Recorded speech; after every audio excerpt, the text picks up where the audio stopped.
My name is Daniel. I'm 29, and the day I bought my first house felt like the first real victory of my life.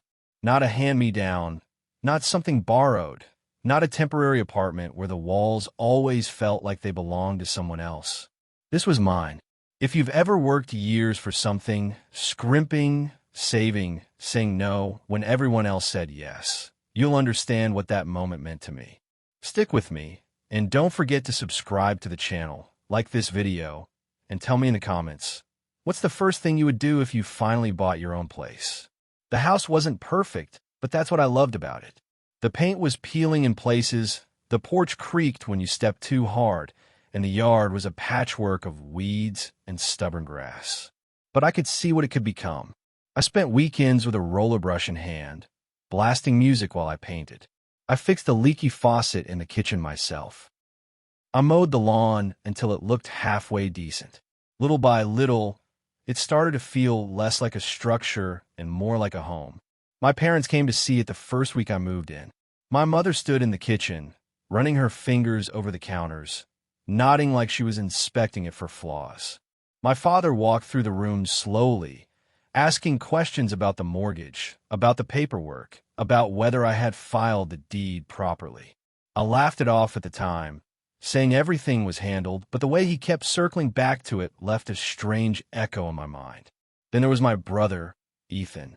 3 years younger, all charm and no anchor. He had just shuttered another one of his ventures, a cafe this time. He had talked it up for months, swearing it would be his big break.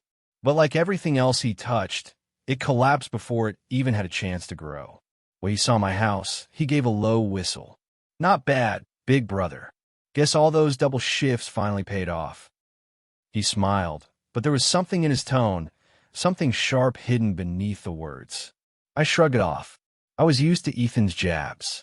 He had always lived like the rules didn't apply to him, and my parents always rushed to cushion his falls. Meanwhile, I was the one expected to stay steady, to keep my head down, to never cause trouble. Still, that night, after everyone left, I sat alone in the living room with the lights off, staring at the walls I had painted. For the first time, I let myself feel proud. No one could take this from me, I thought. No one. At least, that's what I believed then. The weeks after I moved and settled into a rhythm. Work, chores, the kind of quiet satisfaction that comes with making something your own. I'd sit on the porch in the evenings, a beer in hand, and tell myself that this was stability, the thing I'd been chasing all my life. But even in that calm, there were small shifts, details I almost ignored. It started with the mail. One afternoon, I came home to find the mailbox nearly empty. Odd, since I'd been expecting a statement from the bank. My mother stopped by later that day with a casserole and, casually, a stack of envelopes she claimed had been misdelivered to her house. She smiled too quickly as she set them down, brushing past the subject before I could ask questions. Another time, my father called me out of the blue. His tone was light, but his questions were pointed. "So, Dan," he said, "where exactly are you keeping the house papers? You know, the deed and such. Just curious." "Safe," I told him. "What?" "Oh, nothing," he said, chuckling. "Just you know how things get lost." It was the second time he'd asked since I moved in. I tried to laugh it off, but something about his persistence stuck with me. Meanwhile, Ethan had begun showing up more often. He still didn't have steady work, but he didn't look as stressed as I expected for someone who had just watched another business crumble. He lingered in my kitchen, opening my fridge without asking, lounging on my couch like he owned a piece of it. "You're lucky, you know," he said one night, sipping from a beer he hadn't bought. "Not everyone gets to land on their feet like this." "Luck had nothing to do with it," I said. "I work for this." He smirked. "Yeah, sure." The way he said it, it wasn't envy exactly. It was something colder, like he knew more than I did. The next morning, I found him sitting on my porch when I left for work. No call, no text, just sitting there like he had a key to my life. "Ethan, what are you doing here?" I asked. He grinned. "Just checking in. Family's family, right?" I nodded, but as I drove away, I thought not at me. Since when did Ethan check in on anyone but himself? The house was supposed to be mine, my safe place, my start. But already, the walls seemed thinner, the air heavier, like someone else had plans for it that I hadn't been told. And though I didn't know it yet, I was right. It happened on a Sunday. I'd gone to my parents' house for dinner, the way I usually did once a week. My mother insisted. It was tradition, she said, though most nights it felt more like obligation than family time. The meal started as it always did. My mother fussing over the food, my father pouring drinks, Ethan leaning back in his chair like he owned the place. But underneath the usual noise, I felt tension. A stiffness in my father's jaw, the way my mother's eyes darted whenever Ethan spoke too confidently.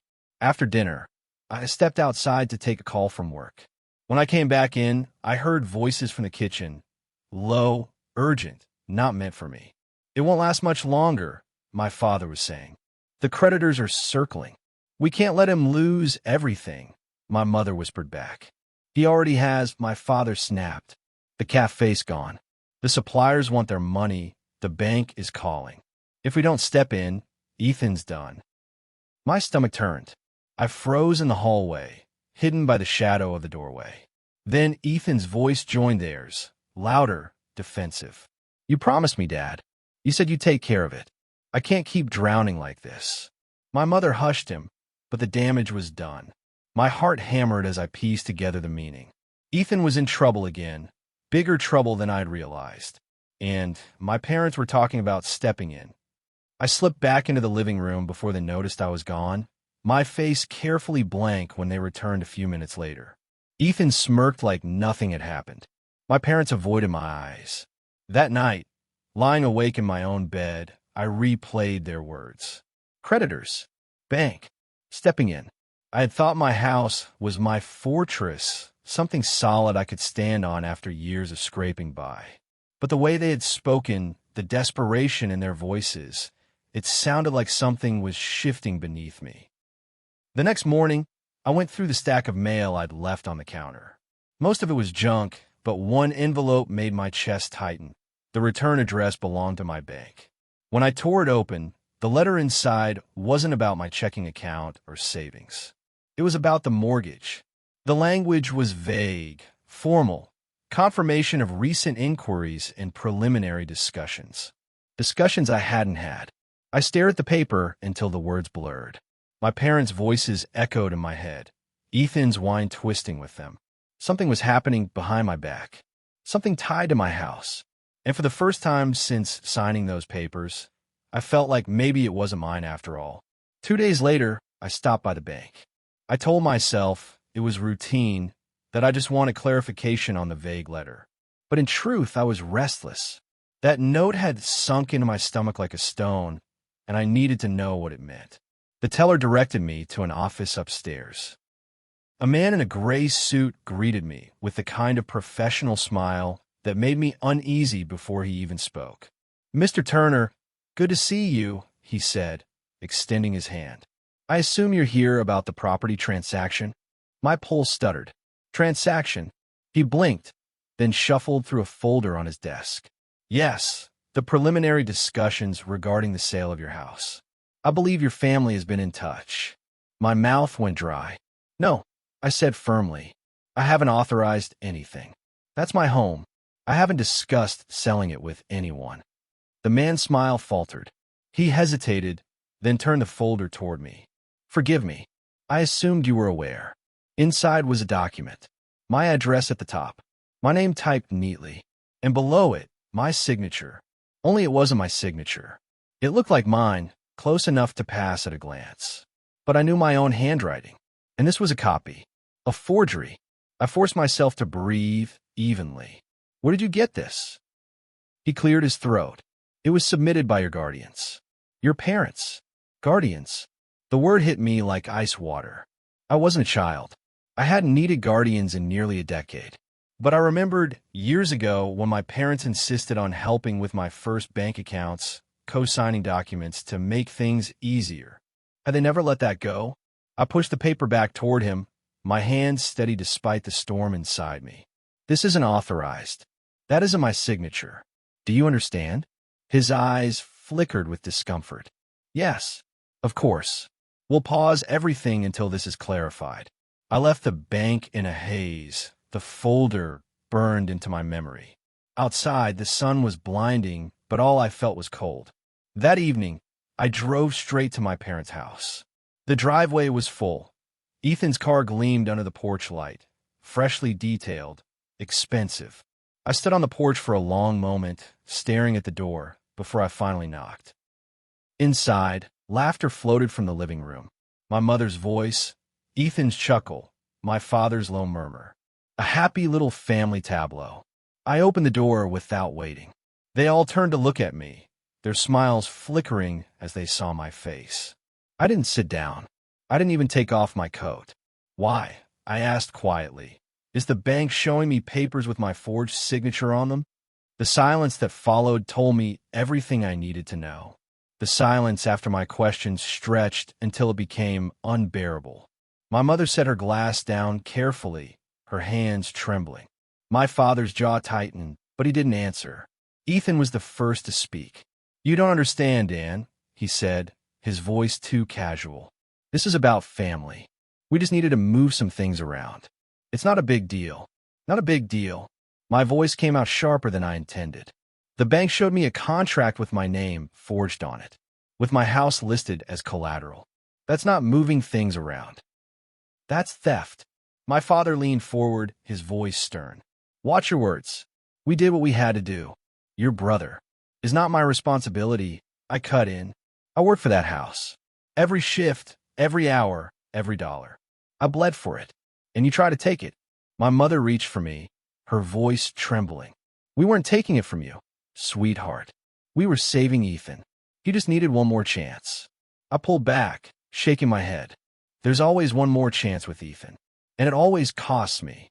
Ethan rolled his eyes, scoffing. "Don't be so dramatic. You've always been the favorite. You've got everything figured out. It's my turn." His words hit me harder than the forged papers. My turn. As though my hard work, my savings, my pride were hand-me-downs he was entitled to claim. I didn't argue further.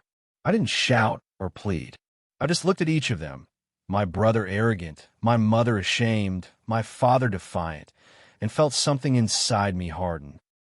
Then I said quietly, "The deed isn't in your name.